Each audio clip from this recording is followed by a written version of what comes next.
Ujambo mara tena rafiki mpendwa mtazamaji na msikilizaji wa pili mwongozo wa kujifunza Biblia lesoni ya shule ya Sabato kwenye The Word Jesus TV. Kwenye robo ya pili mwaka 2025. Na leo kuna kitu kizuri ambacho tunakuja kuzungumzia siku ya Jumapili. Tunazungumzia asomaye na afahamu. Asomaye na afahamu. Kuna kazi kadogo tu ambako naweza kutolea ambako nimekapata kwenye fundisho. Mwandishi anasema ikiwa una uwezo, kama inawezekana, nenda katika duka lolote lile la vitabu vya Kikristo na uchague sana baadhi ya hiyo vitabu vinavyozungumzia mada za unabii wa Biblia.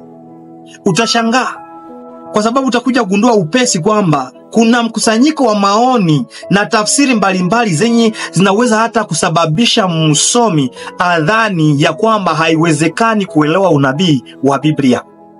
Utamwona mwandishi huyu anatafsiri neno hili hivi, mwingine anatafsiri hivi. Kwa hivyo kila mtu anatafsiri jinsi anavyotaka. Je, Biblia ni lazima itafsiriwe jinsi kila mtu anavyotaka? Je, hakuna tafsiri sahihi ambayo Mungu anataka iwe? Mpendwa, kwa mfano wanapozungumzia mpinga Kristo, mwandishi mmoja anasema mpinga Kristo si chochote bali ni sitiari. Je, uko d'accord na yeye? Mwingine anasema bado anakuja wakati ujao, na mwingine kwamba alikuwa akirejelea kitu au mtu fulani katika siku za ufalme wa Rumi ya kipagani. Kwa hivi mahubiri yanakuwa mengi na tunakosa tafsiri ipi ndiyo ya kweli.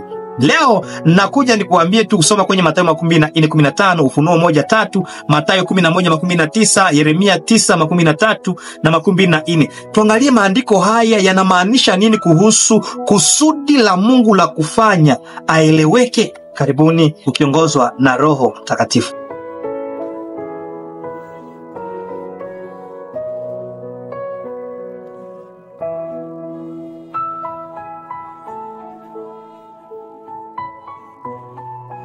Rafiki mpendwa, mimi bila kukuchosha, unaposoma kwenye Ufunuo 1:3 inasema heri asomaye kwa sauti maneno ya unabii huu, na heri wale wayasikiao na kushika yaliyoandikwa ndani yake, kwa maana wakati ukaribu.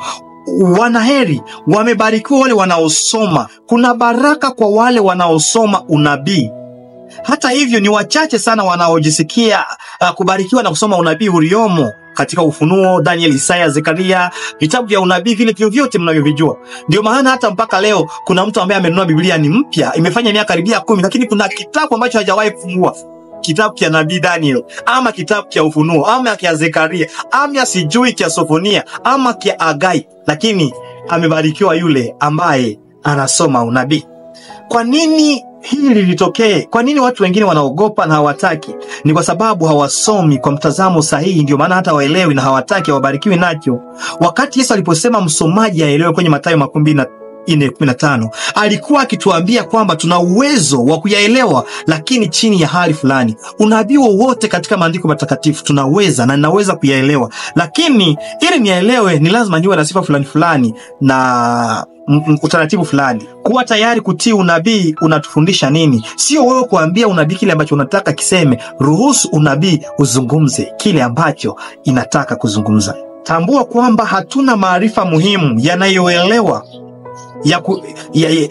kuyaelewa. Hatuna maarifa muhimu kuyaelewa, lakini badala yake tunategemea hekima ya Mungu kufanya hivyo. Mathayo 11:15, Yeremia 9:13. Hakuna chochote ambacho mimi naweza kukiweza ama kukielewa katika maandiko matakatifu isipokuwa kinatokana na Mungu.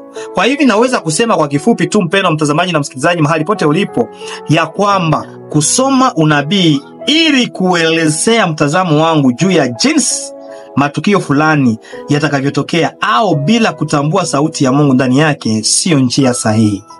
Ni lazima naposoma maandiko matakatifu nijue kwamba Mungu ndiye anayeweza kunisaidia kuyaelewa, na kwamba nitakapoyasoma nitayaelewa tu. Lengo lake ni kwamba niyaelewe. Hakuna mahali ambapo Mungu ametoa maandiko yake na anataka kuyafichika ili kwamba tusielewe. Maandiko yote ambayo ameyatamka kwenye Biblia yako pale ili kwamba mimi na wewe tuyaelewe. Na anasema wanaheri wanaosoma maandiko ya unabii, wamebarikiwa. Je, unataka kuwa miongoni mwa wale wabarikiwa? Mimi nataka niwe miongoni. Usije ukakosoa hata moja wapo masomo. Robo hii itamalizika utakuwa umeelewa namna gani ya kusoma unabii. Hapa mwandishi amesema mtu asiyejulikana kuwa mcha Mungu alikutwa akisoma Biblia. Alipoulizwa anafanya nini, alijibu, ninatafuta mianya. Kwa nini mpendwa? Huo ni mtazamo mbaya kabisa kuwa nao tunaposoma neno la Mungu. Weka jibu kwenye comment. Tuombe.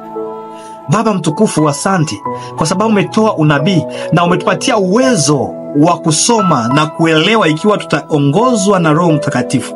Mara nyingi tumesoma pasipo kuelewa ukweli wako.